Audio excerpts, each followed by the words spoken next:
For over a decade, a trend in South Korean cinema has persisted: revenge films. Many of these highly violent tales of moral justice have earned praise and profit abroad, at film festivals, and foreign box offices. Park Chan-wook's Oldboy, undeniably the most popular example of the revenge trend, has even seen a Bollywood ripoff and Hollywood remake, both to less acclaim. The lasting popularity of revenge films almost runs parallel to the Hollywood superhero craze. However, the harsh tones these films have fall under an R rating, riskily relying on a limited audience to make back their money. So why is South Korean cinema so obsessed with revenge? And why does it seem to have a better understanding of this genre's themes than other countries do?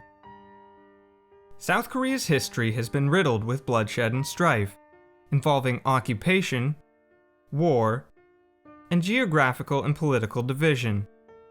Tense relationships with its neighboring country, North Korea, have created a sense of unease. This unease has been reflected in South Korea's recent cinematic boom. Although not a revenge film, the plot of Park Chan-wook's first big success, Joint Security Area, directly revolves around these tensions. In it, a shooting in the demilitarized zone separating the North and South sparks an intense investigation involving soldiers from both sides. Similarly, the characters of the revenge films that Joint Security Area preceded are unexpectedly placed in straining situations, being motivated by sudden and horrific emotional and physical blows, such as the murder of a loved one or wrongful imprisonment. Furthermore, the characters in these revenge films act with a desire to restore moral justice. South Korean citizens have become distrusting of their governmental systems through periods of military rule and political corruption. This sentiment is retained by these characters as they turn to violent vigilantism, rather than law enforcement, in the face of perceived unfair circumstances. In Kim Ji-yoon's I Saw the Devil, a Secret Service agent takes a leave of absence after the murder of his wife, only to spend the time hunting her killer down. Additionally, in revenge films, authority figures are frequently portrayed as incompetent or depraved. The entire plot of Bong Joon-ho's Mother hinges on the titular character's belief that local homicide detectives have mistakenly imprisoned her son for murder. Bribery scandals among two of South Korea's presidents have led to social stigmas regarding wealth. Many antagonists from revenge films are shown to be well off, while protagonists are almost always of middle or lower class. For example, in Sympathy for Mr. Vengeance, conflict arises when a deaf and mute factory worker kidnaps his ex-employer's daughter after being fired. When protagonists possess financial security, they're often subordinate to their opponents, as in the mobster hero of Kim Ji-yoon's A Bittersweet Life, who comes under fire from his crime lord boss.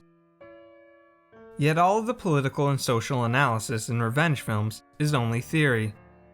The unprecedented success of Park Chan-wook's Vengeance trilogy, which Oldboy is a part of, set a formula fellow directors have expanded. Working with only a fraction of the budgets of Hollywood blockbusters, South Korean filmmakers have turned to emotionally motivated storytelling in order to create equally impactful films economically. Substituting desensitizing explosions for devastating brutality, revenge films paint violence in a more personal light. In this way, the tangled moral playgrounds these filmmakers explore provide a viscerally vicarious experience, without sacrificing creativity. For example, Oldboy sees a man kidnapped and imprisoned for 15 years. When he finds himself released, he begins a rampage-like quest to find out who did this to him and why. No matter the inspiration for these tales of vengeance, their popularity indicates that they've struck a chord with domestic audiences, possibly proving that there is a sentiment of underdog vigilantism among South Korea's population.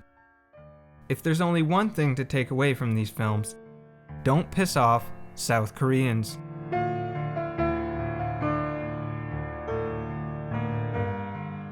Let me know your favorite Korean revenge film in the comments below. And don't forget to subscribe and check out my other videos.